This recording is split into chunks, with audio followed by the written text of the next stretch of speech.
Continue 9876543210 is the latest indie game with a virtually unpronounceable title like for the awesome and VVVVVV. But as hard as it is to pronounce, Continue is also surprisingly hard to describe, though I would expect no less from the developer who brought the world the Perfect Strangers video game.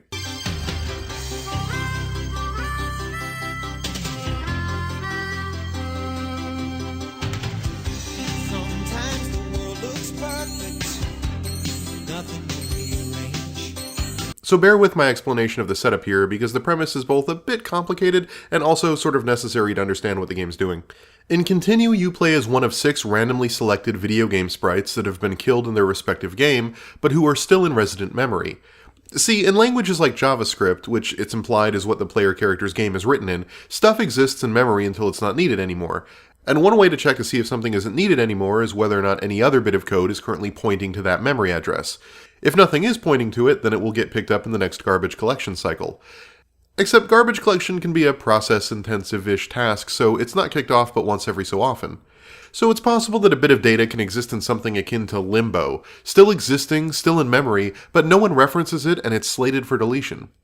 And that's where Continue starts, with the player character sprite sitting in a computer's memory waiting for oblivion, having served their purpose to the video game. They decide that oblivion doesn't sound particularly fun, so they take off and try to survive for as long as possible in the recesses of the RAM. Your travels take you all over, from trailer parks to prisons to volcanoes to ruins. But each area you visit is awaiting its own turn for the garbage collector to come and wipe it out, and a clock ticks down the time as each reference to your location is deleted. Each time a reference gets removed, you play a minigame to fend off garbage collectors, and when the final reference gets cut, the whole area gets wiped from memory. So while it's still there, you need to simultaneously make sure that you blast open the exits so that you don't get deleted along with the zone, and also build up a central town square to avoid the main garbage collection cycle that comes for you specifically every 2 levels. To do that, you quickly do tasks for townsfolk, buying door access, remembering local lore, or returning sacred artifacts to their right temples.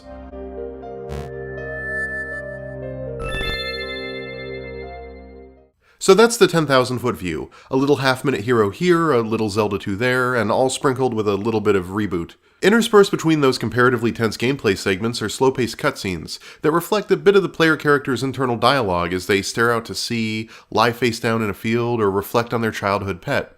The natural environments and the human longings espoused in these cutscenes stick out in stark contrast to the artifice of the NPCs and fantasy worlds in the core game, and it tremendously helps flesh out a bit of pathos that might otherwise be absent. It confers the game with a meditative feel at times, and gives the player a chance to connect with their avatar before the end inevitably comes.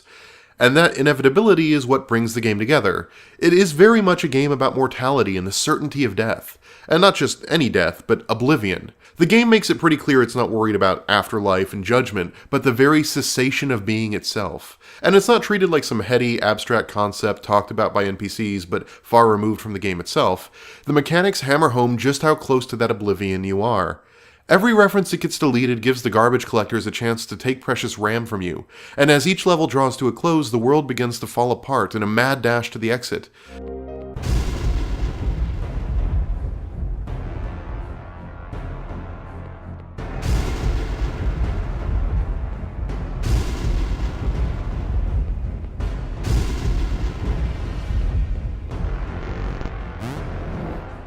Then you're asked to do it again, only now it's harder, and harder.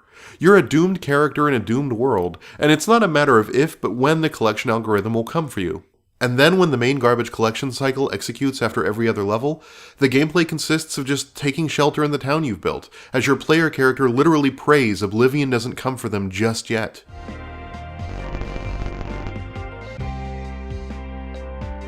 Speaking of praying, the denizens of these memory blocks have begun to worship the garbage collector as a god.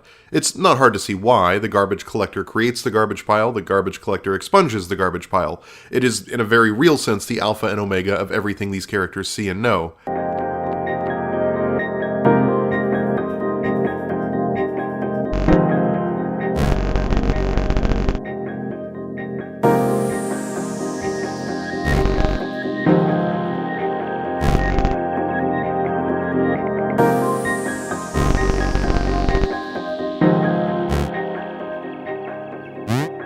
Some sects view deletion as the ultimate answer that removes want and need, and others cower in fear from an entity they view as capricious and vengeful. Either way, though, that religion gives context, meaning, and solace to those trapped in this limbo. My lightning, my prayer is sort of their version of amen, but it's not just a slogan. It's also a motif carried throughout the game. Lightning is force, it is power, it is wholly destructive. When the garbage collector comes, it comes in the form of lightning. But it also comes when the player character relies on the lightning of the NPCs to clear the path out of the levels. In contrast, prayers are meditative, passive, and reflect the desires and beliefs of those who hold them. They are what you collect to build up your town. They are the shield from the chaotic forces of destruction.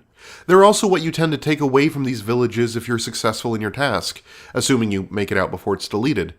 And it sets up an interesting dichotomy between action and idea, between destruction and creation, between short-term and long-term resource management.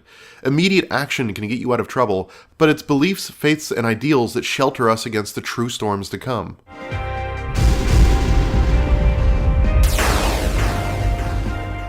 And as the game closes, it becomes less about fighting oblivion and looking for meaning, and more about making peace with one's own mortality.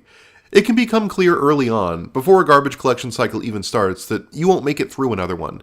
If you've had to expunge a few buildings to free up some RAM after being hit by garbage collectors too many times, you may well know you're going to your death. And in a lot of games that's a really crappy feeling, and it's where you turn off the game and quick load another save. But this game wisely uses a single save here. You have to carry your character into oblivion before you can even start a new game. And here, at the end, you get a glimpse into the character's passing, the places they've been and what they've learned there, who had helped them to become before they died. It's where those contemplative moments alone with them, that buildup of pathos, really pays off. Then, moments before deletion, you learn the emotion they went into the void with.